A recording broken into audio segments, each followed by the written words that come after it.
Hello साथीहरू, आज चाहिँ हामी अब गाउँमा जाल हालेर माछा मार्ने प्लानका साथ काम जाँदैछौँ। हेरौँ कति माछा मारिन्छ र कसरी मारिन्छ। माछा हार्नको लागि चाहिँ फर्स्टमा हामीले अब यो जाल रेडी गर्दैछौँ। जालमा चाहिँ तलपट्टि चाहिँ ढुङ्गाहरू राख्नुपर्ने हुन्छ, जसले गर्दा जाल चाहिँ तल मैसम्मै लागोस् र माथि चाहिँ टायरको टुक्राहरू राखेको हुन्छ, जसले गर्दा ताल माथि देखियोस्। 150 बनाएर थाप्न।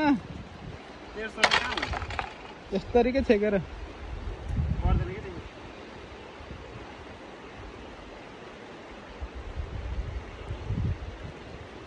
पानी पर्यो यार। पर्दैन पानी त।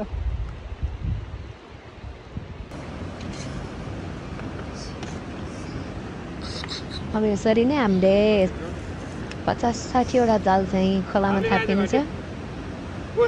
ढुङ्गा राख्दै खोलामा थापिनेछ र हेरौँ कतिको इफेक्टिभ हुन्छ र कति माछा पर्छ।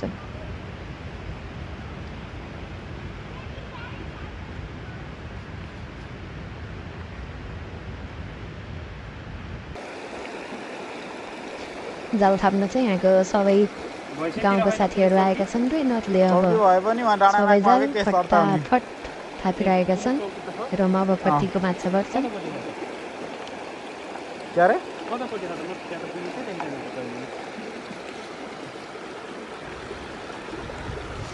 पानीमा चाहिँ मोजा लगाएर हिँड्नुको मेन कारण चाहिँ मोजा लगाएपछि चाहिँ पानीमा चिप्लिँदो रहन्छ ढुङ्गामा भनेर चाहिँ लगाउँदा रहेछन्। म चाहिँ फर्स्टमा अचम्म परेँ, पानीभित्र जाँदा पनि कस्तो मजा लाएर गएको होला जस्तो लाग्यो।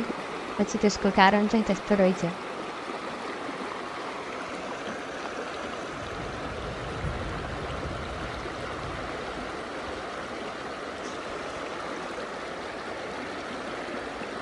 यो खोला चाहिँ हेर्दा सानो देखिँदा पनि माछा चाहिँ एकदम धेरै पर्छन् भनेका छन्। हेरौँ कतिको माछा पर्छन्।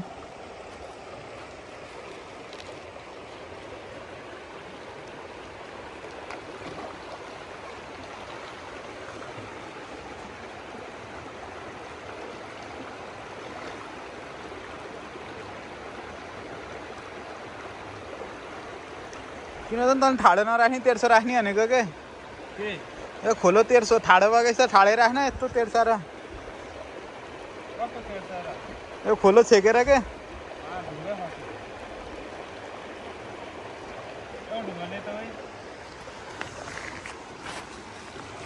कत्रो चाहियो त्यहीँ होला नि ढुङ्गा त मलाई।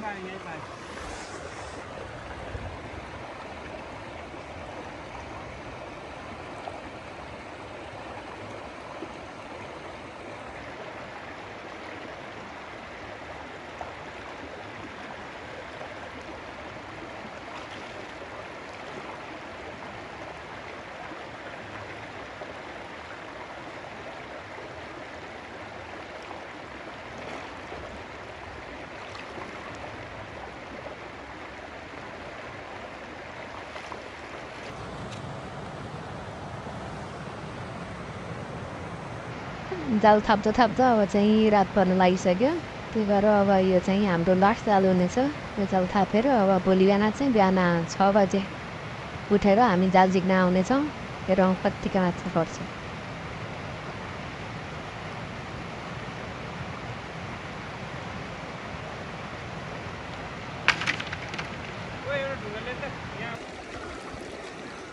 गुड मर्निङ साथीहरू, बिहान भइसकेको छ र हामी जाल झिक्न आएका छौँ। हेरौँ पहिलो जालमा 7 वटा माछा परे। पहिलो जालमा चाहिँ 2 वटा माछा परेका छन्। हेरौँ अरू जालमा चाहिँ कतिको माछा पर्छन्।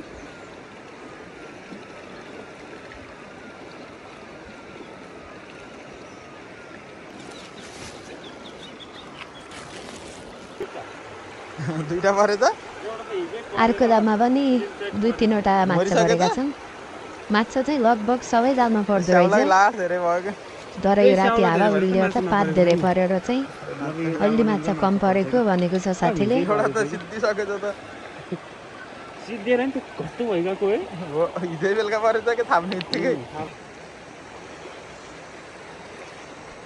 यो जालमा पनि माछा परेका छन्। एउटा 3-4वटा माछा परेका छन्। माछा चाहिँ लगभग सबै जालमा परेका छन् र माछा पनि पर्दो रहेछ। खोला सानो भए पनि माछा चाहिँ राम्रै परेका हुन्। फाट नभएको भए अझै धेरै पर्थ्यो भनेको छ।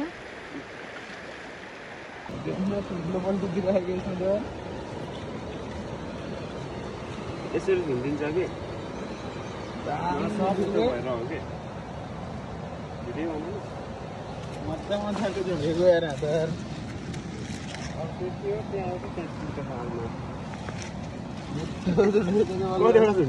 चारवटा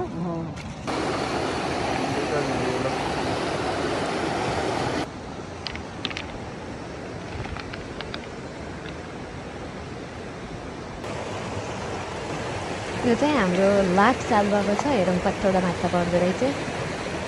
लास्ट टकामा 2टा परेछ, 3टा परेछ ल। अब चाहिँ जालमा परेको माछा निकाल्दैछौँ। हेरौँ कति हुन्छ।